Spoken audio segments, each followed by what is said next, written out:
Hello everyone. तो अब देखते हैं हम क्वेश्चन नंबर 26। ये क्वेश्चन अपने आप में बहुत डिमांडिंग है। आपको स्टीरियो केमिस्ट्री की अच्छी खासी नॉलेज होनी चाहिए अगर आपको इस क्वेश्चन को सॉल्व करना है। एंड चलो देखते हैं इस क्वेश्चन को। Z2 butene reacts with Br2H2O, यानी कि ब्रोमीन वाटर के साथ रिएक्ट कर रहा है। The resulting bromohydrin when treated with methoxide. चलो पहले तो हम पहला पार्ट ही सॉल्व करते हैं। जब ब्रोमीन वाटर के साथ रिएक्ट करेगा तो कैसी रिएक्शन होगी। तो सबसे पहले ही देख लो तुम्हें क्या बोल दिया, Z2 ब्यूटीन। तो अब जिस बच्चे को EZ नहीं पता वो तो इस क्वेश्चन को स्टार्ट ही नहीं कर सकता। तो Z2 ब्यूटीन का मतलब क्या है, Z2 ब्यूटीन जो है यहाँ पर CH3 और CH3 कैसे होंगे, सेम साइड पर। दूसरा क्या होता है E ब्यूटीन, मतलब E2 ब्यूटीन दे रखा हो। E और E में CH3 अपोजिट साइड पे होते हैं। खैर इतनी नॉलेज आपको होनी चाहिए। उसके बाद क्या है, इसकी रिएक्शन कराई ब्रोमीन वाटर के साथ। Br2 के साथ जब मैं रिएक्ट कराऊंगा तो एक 3 मेंबर्ड साइक्लिक ट्रांजिशन स्टेट बनेगी। तो वो कुछ ऐसी दिखेगी। यहाँ पर क्या है, Br, यहाँ पर आ जाएगा पॉजिटिव चार्ज। ये CH3 और CH3 लगे हुए हैं मेरे पास यहाँ पर, और यहाँ पर क्या है H एंड H। तो कुछ ऐसी एक ट्रांजिशन स्टेट बनेगी। उसके बाद क्या है, पानी यहाँ पर जो है अटैक करेगा, और ये अटैक कैसा होगा, एंटी। तो यहाँ पर ये अटैक ऐसे हुआ, मान लो इस कार्बन पर, तो ये बॉन्ड जो है ब्रेक कर जाएगी। तो हमारे पास होगा क्या, यहाँ पर C अगर पानी ने अटैक किया तो OH अगर ऊपर जुड़ेगा तो Br जो है यहाँ से नीचे चला जाएगा।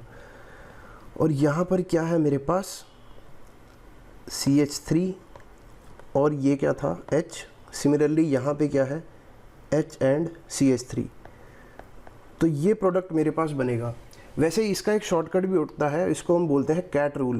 तो यूजुअली बच्चों ने नहीं पढ़ा होता, तो कैट रूल की बजाय मैं आपको पूरा थ्योरेटिकली बता रहा हूँ कि कैसे यहाँ पर होगा, अटैक कैसे होगा और एंटी पोजीशन से कैसे प्रोडक्ट बनेगा। अच्छा, अब मैं इसका फिशर जो है, फिशर प्रोजेक्शन इसका ड्रॉ कर सकता हूँ। तो फिशर अगर मैं इसका ड्रॉ करूँगा तो यहाँ पर अगर मैंने लिखा CH3 और यहाँ पर लिखा मैंने CH3, तो यहाँ पर OH H, तो ब्रोमीन जो है OH के अपोजिट आएगा। तो यहाँ पर क्या है ब्रोमीन और यहाँ पर क्या है H। तो ये जो है थीरियो बनेगा, थीरियो। दूसरा होता है एराइथ्रो। तो कैट रूल जो है वो आपको लगाना आना चाहिए। तो यहाँ पर जो मेरा प्रोडक्ट बनेगा वो क्या है, थीरियो। मैं थोड़ा सा समझा भी देता हूँ। इसको बोलते हैं सिस, एंटी, और यहाँ पर ये क्या है थीरियो, थीरियो। तो इसका मतलब यहाँ पर मेरा सिस था, रिएक्टेंट बिल्कुल सिस ही था, एडिशन जो हुई वो एंटी एडिशन हुई बिल्कुल। तो जो मेरा प्रोडक्ट बनेगा वो क्या है, थीरियो ही बनेगा। हालांकि अगर रट्टा नहीं भी मारना तो भी जो है मैंने पूरा मैकेनिज्म यहाँ पर ड्रॉ कर दिया। अब जो है उसके बाद क्वेश्चन रीड करते हैं, द रिजल्टिंग ब्रोमोहाइड्रिन। तो मेरा ब्रोमोहाइड्रिन ये बन चुका है, ब्रोमोहाइड्रिन। इसका रिएक्शन करवाया when treated with methoxide in methanol undergoes intramolecular SN2 reaction. यानी कि सबसे पहले क्या होगा, अब अगर मैं इसी को ड्रॉ करूं तो फिर से इसको ड्रॉ किया, OH Br H H CH3 and CH3। इसका रिएक्शन मैंने करवाया। क्वेश्चन में क्या दिया हुआ है, मिथॉक्साइड इन मिथेनॉल, यानी कि OMe negative in presence of MEOH methanol, जो कि इसकी न्यूक्लियोफिलिसिटी को इंक्रीज कर देगा। तो सबसे पहले क्या है, ये यहाँ से हाइड्रोजन एब्स्ट्रैक्ट कर लेगा क्योंकि एसिड बेस रिएक्शन सबसे पहले होती है। तो यहाँ पर जो मेरा स्पीशीज़ बनेगा वो कुछ ऐसे बन जाएगा। यहाँ पर आएगा O नेगेटिव, यहाँ पर आएगा ब्रोमीन, यहाँ पर H और H, और यहाँ पे CH3 एंड CH3। अच्छा, यहाँ पर क्या होगा, इंट्रामोलिकुलर अटैक। इंट्रामोलिकुलर का मतलब क्या है, ये ऑक्सीजन यहाँ पर अटैक करेगा और ब्रोमीन जो है यहाँ से बाहर निकलेगा। अब ये अटैक जो है अपोजिट साइड से होगा, यानी कि ऑक्सीजन बिल्कुल अपोजिट रहेगा ब्रोमीन के, तभी ये इंट्रामोलिकुलर अटैक होगा। और उसने दिया भी हुआ है this goes intramolecular SN2 reaction. तो इंट्रामोलिकुलर अटैक के लिए इनको अपोजिट डायरेक्शन में होना चाहिए। लेकिन जब तक ये फिशर प्रोजेक्शन है मैं इसको ऑप्शंस के फॉर्म में नहीं लेके आ सकता, क्योंकि ऑप्शंस में वेज डैश दे रखा है। तो फिशर में वेज डैश को कन्वर्ट करना ये बहुत मुश्किल काम है। तो अगर मुझे एंटी अटैक देखना है तो मुझे यहाँ पर सबसे पहले या तो इस क्वेश्चन को न्यूमैन से सॉल्व करना पड़ेगा या इसको सॉहर से सॉल्व करना पड़ेगा। तो सबसे पहले मैं इसकी 100 हॉर्स प्रोजेक्शन को ड्रॉ करने की कोशिश करता हूँ। तो होगा क्या, यहाँ पर CS3 ग्रुप नीचे लगा हुआ है, तो 100 हॉर्स प्रोजेक्शन भी अब आपको पता होनी चाहिए क्योंकि ये भी स्टीरियो का ही पार्ट है। तो यहाँ पर CS3 लगा हुआ है। यहाँ पर अगर मैं बात करूँ, अगर यहाँ मैंने H बनाया तो यहाँ पर क्या है, Br है। सिमिलरली ऊपर अगर मैं बात करूँ तो यहाँ पर अगर O नेगेटिव है तो यहाँ पर क्या है, H। अब ये अटैक होना चाहिए एंटी। अब एंटी अटैक के लिए ब्रोमीन और O नेगेटिव को मुझे अपोजिट साइड पर रखना पड़ेगा। इसके लिए मैं इस प्रोजेक्शन में रोटेशन करवा के देखता हूँ। तो रोटेशन में होगा क्या, अगर मैंने इसको ऐसे बनाया इस बॉन्ड को, तो ब्रोमीन को मैंने नीचे कर दिया। ब्रोमीन नीचे लाने के लिए मैंने क्या किया है, रोटेट। अगर रोटेट करूँगा 120 डिग्री तो यहाँ पर हाइड्रोजन यहाँ पर आ जाएगा, ब्रोमीन नीचे चला जाएगा और CS3 यहाँ पर आ जाएगा।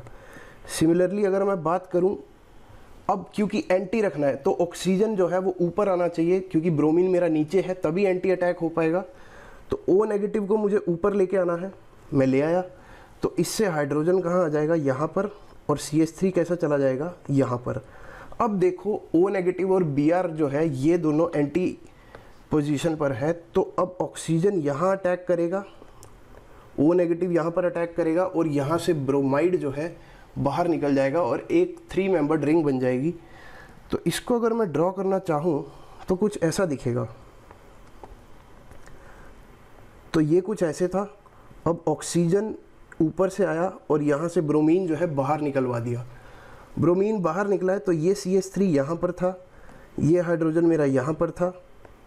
सिमिलरली ये CS3 यहाँ पर था और ये जो हाइड्रोजन था ये मेरा यहाँ पर था। यानी कि CS3 जो है ये कैसे हैं, सेम साइड पर।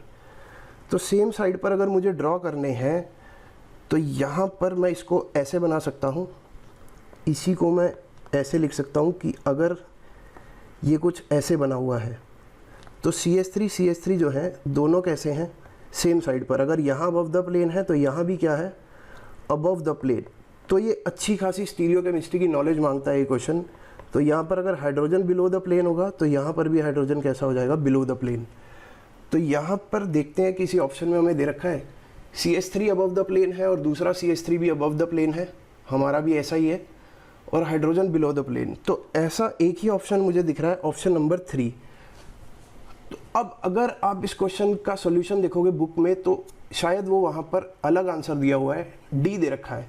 और बहुत सारे वीडियोज़ ऐसे भी हैं, मतलब क्योंकि मेरा आंसर मैच नहीं कर रहा था तो मैंने देखा कि इंटरनेट पे इसको देखा जाए एक बार श्योरिटी के लिए। तो ज़बरदस्ती सॉल्यूशन मैच करने के लिए कुछ भी तरीके से जो है इसको सॉल्व किया गया है। मैं नाम नहीं लूँगा कि किस वीडियो में कैसा किया गया है, लेकिन वो आप पर डिपेंड करता है।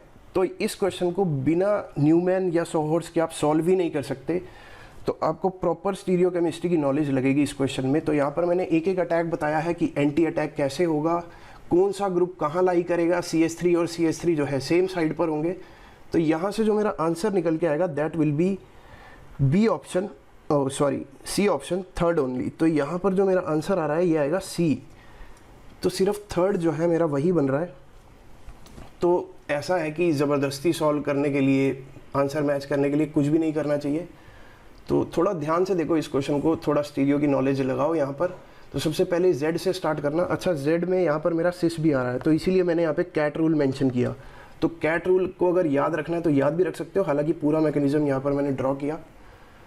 तो यही है सिंपल सा क्वेश्चन, इसको थोड़ा सा देखो। अगर कोई भी डाउट है तो कमेंट सेक्शन में मेरे को ज़रूर लिखना।